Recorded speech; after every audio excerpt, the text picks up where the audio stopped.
आदरणीय मुख्य अतिथि महोदय श्री ओम बिरला जी, माननीय अध्यक्ष लोकसभा श्रीमती रेखा गुप्ता जी, माननीय मुख्यमंत्री, नेता विपक्ष आदरणीय आतिशी जी,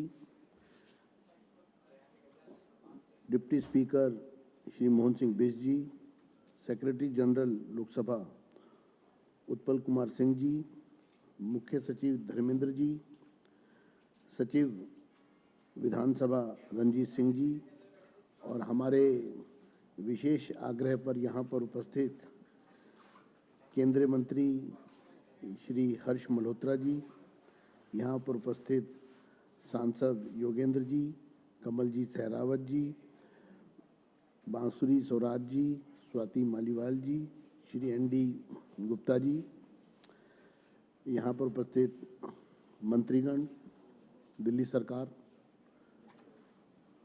विधायकगण और साथियों, बहनों और भाइयों, आज के इस प्रबोधन कार्यक्रम में आप सबका हार्दिक स्वागत है। यह हमारे लिए बहुत ही खुशी और गर्व का विषय है कि देश की लोकसभा के माननीय अध्यक्ष श्री ओम बिरला जी हमारे बीच उपस्थित हैं। उन्होंने बहुत ही शॉर्ट नोटिस पर हमारे निमंत्रण को स्वीकार किया और संसद का बजट सत्र होने के बावजूद अपने व्यस्त कार्यक्रम में से कुछ समय निकालकर हमें संबोधित करने के लिए और हमें आशीर्वाद देने के लिए यहाँ पधारे। इसके लिए हम उनके बहुत आभारी हैं।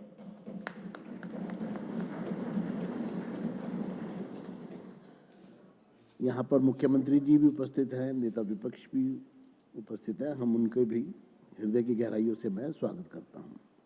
माननीय सदस्यगण, आप सब जानते हैं कि आप एक ऐतिहासिक विधानसभा के सदस्य हैं, जिसका आज़ादी से पहले भी केंद्रीय विधानसभा के रूप में अस्तित्व रहा है और कई महान स्वतंत्रता सेनानी इस महान सदन में बैठकर चर्चा करते थे और देश की जनता की आवाज़ को जोरदार ढंग से ब्रिटिश सरकार के सामने उठाते थे। इस महान सदन ने कई उतार चढ़ाव देखे हैं। आज़ादी से पहले इंपीरियल लेजिस्लेटिव काउंसिल, फिर सेंट्रल लेजिस्लेटिव असेंबली, आज़ादी मिलने के बाद पहले विधानसभा, फिर महानगर परिषद और अब विधानसभा। देश के किसी भी दूसरे राज्य की विधानसभा का इतिहास इतना अनूठा नहीं मिलेगा। वास्तव में देश के लोकतांत्रिक इतिहास में इस सदन का विशेष महत्व है। आप सब पिछले महीने चुनाव जीतकर और जनता का विश्वास हासिल करके इस महान सदन में आए हैं। विधायक बनना अपने आप में बहुत बड़ी जिम्मेदारी है। आप जनता के प्रतिनिधि हैं, जनता के सेवक भी हैं। इसलिए आप विधानसभा में जो कुछ भी कहेंगे या करेंगे वह केवल आपका अपना विचार या काम नहीं होगा, बल्कि उसका संबंध दिल्ली की जनता से है। आपकी व्यक्तिगत पहचान अब पीछे रह गई है और उससे आगे अब आपकी सार्वजनिक छवि है, जिसका आपको हमेशा ध्यान रखना चाहिए। आपके हर काम पर अब जनता की नज़र रहेगी। वैसे भी राजधानी होने के कारण दिल्ली के विधायकों पर पूरे देश और मीडिया की लगातार नज़र रहती है। यह सदन लोकतंत्र का मंदिर है। यह नियमों से चलता है। यहाँ बोली गई हर बात का महत्व होता है, उसका रिकॉर्ड भी बनता है। इसलिए सदन में अपनी बात कहते समय सोच समझकर और पूरी जिम्मेदारी के साथ बोलें। हमें यह ध्यान रखना चाहिए कि सदन सुप्रीम होता है और सदन के आदेश का सबको सम्मान करना पड़ता है। सदन की बैठकों में नियमित रूप से भाग लें। सदन में होने वाली बहस से जो जानकारी मिलती है वह बहुत महत्वपूर्ण होती है। सदन ज्ञान, अनुभव और जानकारी का बहुत बड़ा समुद्र होता है। यहाँ आपको ऐसी जानकारी मिलेगी जो आपको पुस्तकों, समाचार पत्रों, पत्रिकाओं या इंटरनेट से भी नहीं मिल सकती। इसलिए सदन की चर्चाओं में भाग लेने के अलावा दूसरे सदस्यों के विचारों को भी ध्यान से सुनें। विधायक चुने जाने के बाद 5 साल का समय ज़्यादा नहीं होता। कई बार नए विधायकों का अधिकतर समय तो सरकार की व्यवस्था को समझने और सदन की कार्यप्रणाली को सीखने में ही बीत जाता है। इसलिए शुरू से ही अलर्ट रहें और अपने आप को अपडेट रखें। अपने कार्य और व्यवहार में समानता रखें ताकि लोगों के बीच अच्छा संदेश जाए और भविष्य में एक बार फिर से जीतकर सदन में आ सकें। नए सदस्यों को सबसे पहले सदन की रूल बुक अच्छी तरह पढ़नी चाहिए। सदन इसी के नियमों से चलता है। इसी रूल बुक में पेज नंबर 107 से 110 पर नियम 261 से नियम 268 तक उन सभी नियमों का जिक्र है जिनका सभी विधायकों को पालन करना चाहिए। साथ ही पेज नंबर 125 पर code of conduct of members दिया गया है। आप इनको अच्छी तरह पढ़ लें ताकि आपको ये जानकारी मिल सके कि सदन में आपको किन बातों का ख्याल ध्यान रखना है।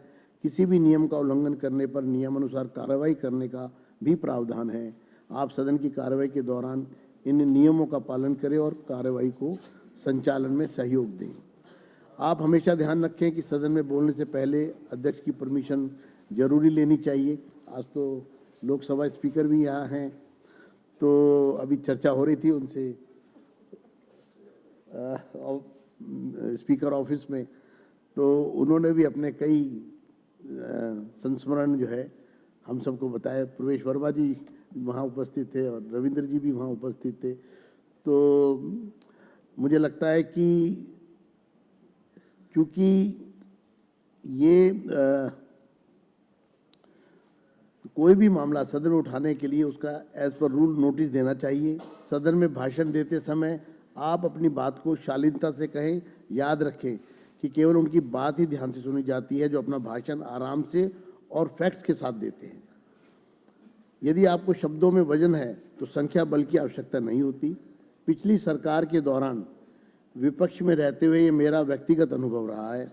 जब विपक्ष की कम संख्या होते हुए भी सरकार को विपक्ष की बात सुननी पड़ती थी क्योंकि विपक्ष के भाषणों में फैक्ट्स और एविडेंस होते थे। विधायक सरकार और नागरिकों के बीच की कड़ी है।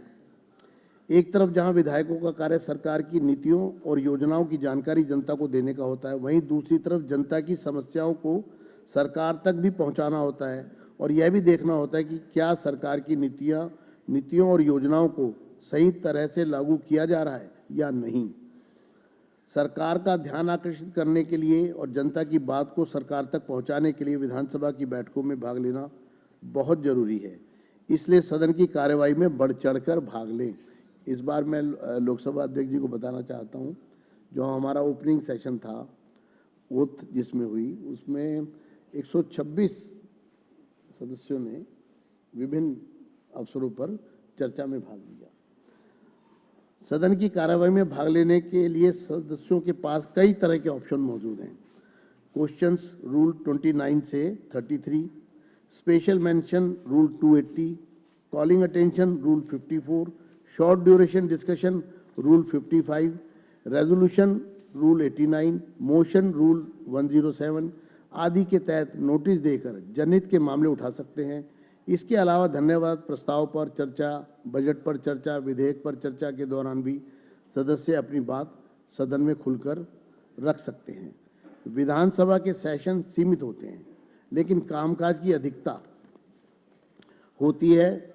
सदन के सामने बहुत सारा काम होता है लेकिन समय की कमी के कारण सदन उन सभी पर बारीकी से विचार नहीं कर पाता। इसलिए कमेटी सिस्टम बनाया गया है जिनको मिनी हाउस कहा जाता है, जिससे कार्यपालिका के काम की समीक्षा होती है। विधायिका के प्रति कार्यपालिका की जवाबदेही भी तय होती है। दिल्ली विधानसभा में public accounts committee, estimates committee and committee on government undertakings जैसी महत्वपूर्ण फाइनेंशियल कमेटीज के अलावा privilege committee, petition committee, government assurance committee, general purpose committee, question and reference committee, ethics committee जैसी कई समितियां हैं और विभिन्न विभागों की स्टैंडिंग कमेटीज भी हैं। आमतौर पर उनका कार्यकाल 1 साल का होता है और प्रत्येक समिति में 9 से ज़्यादा सदस्य नहीं होते। अब नए वित्त वर्ष में सभी कमेटीज का गठन कर दिया जाएगा। सभी विधायकों से अनुरोध है कि वे जिस भी कमेटी के मेंबर बने उसकी फंक्शनिंग के बारे में पूरी जानकारी हासिल कर लें और जनता के हित में जुड़े मामलों पर अपनी कमेटी में विचार करें।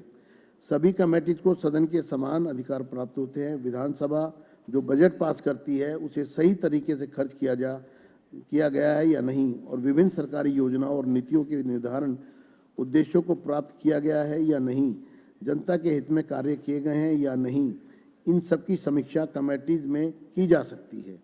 आने वाले समय में विधानसभा की कमेटीज लगातार सक्रिय रहेंगी, ऐसा मेरा विश्वास है। सदन की कई परंपराएं जो पिछले सालों के दौरान निभाई नहीं गई उनको नई विधानसभा में फिर से शुरू किया जा रहा है। इस बारे में मैं पहले भी बता चुका हूं। सदन नियमों से चलेगा और सदन की गरिमा का ध्यान रखा जाएगा और सदन में डिबेट के लेवल को बढ़ाया जाएगा।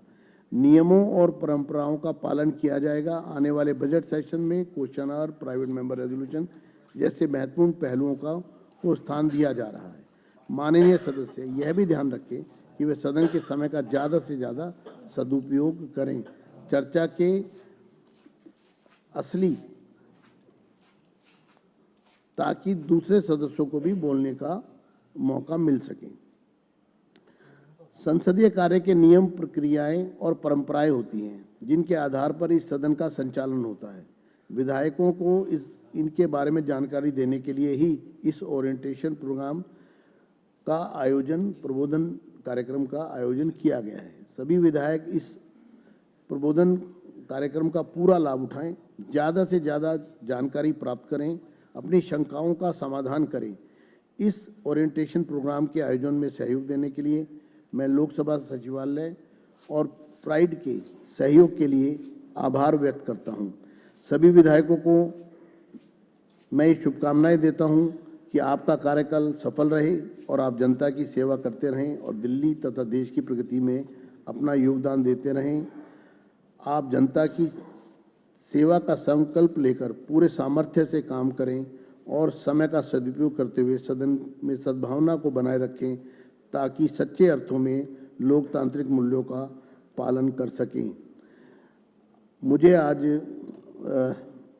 अंत में ये कहूँगा, देश के पूर्व प्रधानमंत्री, भारत रत्न स्वर्गीय श्री अटल बिहारी वाजपेयी जी के ये शब्द याद आ रहे हैं जो उन्होंने एक बार लोकसभा में कहे थे कि सरकारें आएंगी, सरकारें जाएंगी, पार्टियां बनेंगी, पार्टियां बिगड़ेंगी, मगर ये देश रहना चाहिए, इस देश का लोकतंत्र अमर रहना चाहिए।